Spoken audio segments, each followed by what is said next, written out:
spoiler warning, if you don't want to be spoiled for tonight's banner, then please look away right now. This banner is kind of hype. I'm not really exactly sure how I feel about it, so I don't want to ruin it for anyone who wants the secret and the surprise. With that said, hopefully everyone's gone. We are getting Choose Your Legends 1 as a remade banner. That is correct. Isn't that kind of crazy?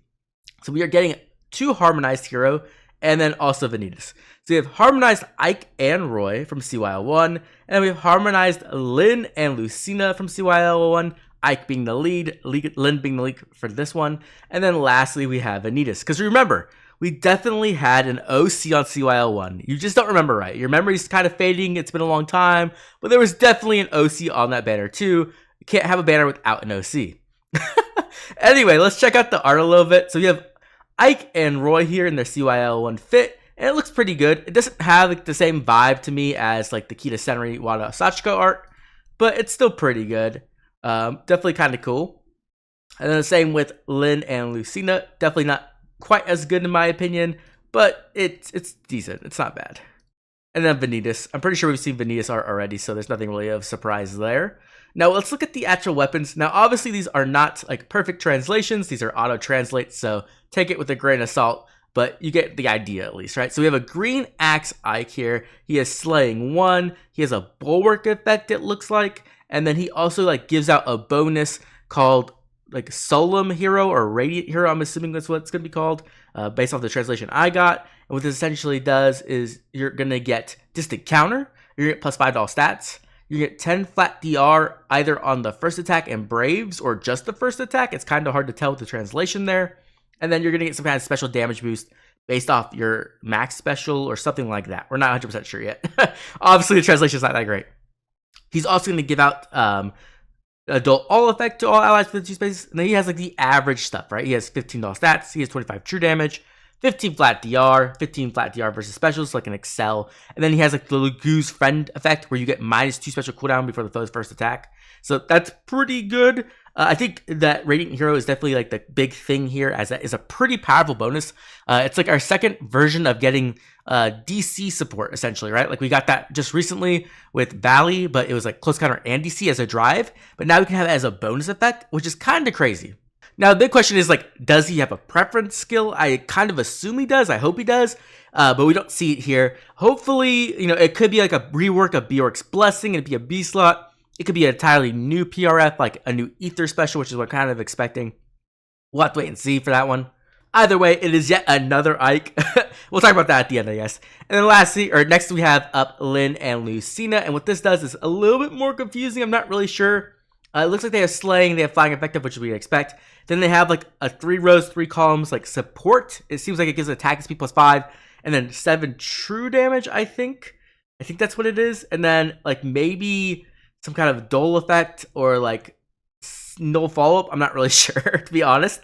Like it says something about Pursuit, and I'm assuming that's NFU, but maybe. I don't really know, to be honest. Let's leave it there.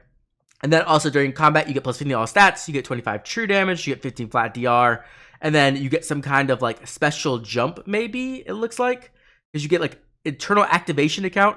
I don't, it sounds like that. And then it looks like it has some other effects that like have to do with that kind of like special. I don't know if it's like tempo or if it's like turning off the foe's special, because it says invalidate the enemy's absolute pursuit. Like I said, the translation is not great, so not 100% sure. But you do get 7 healing after combat, which is what really matters, right? That's the biggest thing. And then of course you get a style effect, which is kind of crazy that Lynn gets a style but Ike doesn't. But you know, I guess that's to be expected. And this is some kind of 3-range style where you can like attack, and then if the foe is wearing like armor, I think, or maybe cav, I can't really tell. It says have heavy clothing and riding, so I'm assuming that's cav and armors. But you get some kind of like bonus, like you get maybe effective damage, because it says you get enemy becomes disadvantaged by 3 scoops. I don't know. I'm guessing that's effective damage. And then you have like your typical conditions for the actual bulwark effect, which I'm assuming is just like close counter, stuff like that, right? They get a counterattack. So nothing too surprising there. But 3-range style is pretty strong on a cav, essentially, right? Like that's essentially like another version of Celica, right? Like Summer Celica, but maybe she'll actually be good again, you know, without having to have Crom's help. So we'll see. And then lastly, we have Vanitas. And I think we've seen Vanitas' weapon already. Yeah, so essentially that does like exactly what it seems like it did in the Tempest Trial, where you get like slaying, adaptive damage, anti-warp, resistance blades, resistance shields, stats, true damage, 15 flat DR, another 15 flat DR, 50% DR shred. So nothing really exciting there as well. So with that said, let's talk about like the concept of this banner. Is this cool? Is this bad? I don't really know. I'm still kind of conflicted.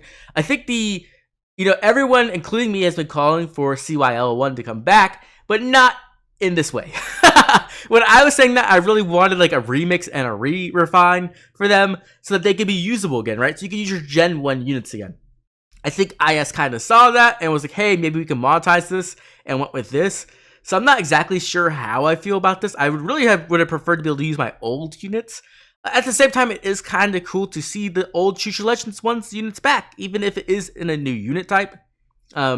But it does like bring up a lot of problems. Like, will this happen for every Future Legends? Is this special? Who knows, right? Like next year, are we gonna get Brave Hector back again? That's kind of hype, to be honest. If we got Brave Hector and Ephraim, and then like Celica and Veronica, I'm not sure. The other thing, of course, is like we're just getting more alts of the same characters over and over again. I know Ike is my favorite character ever, but I do bring this up a lot that like we don't need 2 Ikes a year, right? This is our 2nd Ike. And then the same could be similar with Lynn. This is our 3rd Lynn of the year, right? We got Emblem Lynn in December, then we got the Furry Lynn, and now we have this Lynn. Like, it's kind of crazy how many Lynns we've gotten recently. And so getting another one is kind of crazy. I don't really count backpacks as characters, but like Lucina, this is her 3rd version in a year. If you want to count that, not really, in my opinion. It's more like 2.5. And then Roy. Poor Roy. Roy has no versions at all, and now he's a backpack. So like, hopefully this doesn't count for Roy, and we can actually get Emblem Roy and him being good. But it is what it is, right? And so the question is like, does this set a good precedent? Is this a bad precedent? I'm not completely sure yet. It's something I'm gonna have to like really ponder. In some ways, I'm kind of hyped about it because like it is Future Legends 1. And Future Legends 1 for me is my favorite Future Legends. It is my favorite like 4 favorite characters essentially, like the greatest group we've gotten in my opinion. And like it goes back to that old school feeling of year 1 playing with like, Brave Lynn, Brave Ike, Brave Roy, Brave Lucina. And even when like the refined batch, right? Like refined Brave Ike and refined Brave Lucina. So in some ways, like it really does play on your nostalgia. And I think IS is kind of planning on that, right? That's how they're going to get people to summon. And it's a pretty smart tactic in my opinion. The other thing we have to bring up, of course, is that this does seem to be the banner between Book 9 and Book 10. And while this is a cool idea and it is very unique, and at least it's not like Shadows or something like that, it also doesn't seem to be like some kind of new game mode, right? Like this doesn't seem to be a new hero type for a new game mode. And so it makes me a lot more nervous that we're not going to be getting anything special with the new book. Of course, this is all preemptive and kind of doom posting in a sense, but we'll have to wait and see. Either way, it is what it is. I'll definitely still be reacting to this tonight to see all the actual details with the better translation. So make sure to subscribe here and you can check out that. And I'll probably be with I don't know if I'm going to be with DTM and Satoshi because I don't know if they got spoiled. So we'll get back to that later on. But either way, hope you guys can let me know how you feel about this. Do you think this is cool? Do you think this is bad? Is this a good precedent? Make sure to drop a comment down below letting me know. And as always, I'd like to thank all my members for their constant support. If you enjoyed the video, like and subscribe. This has been Oblivion. I'll catch you guys later. Bye.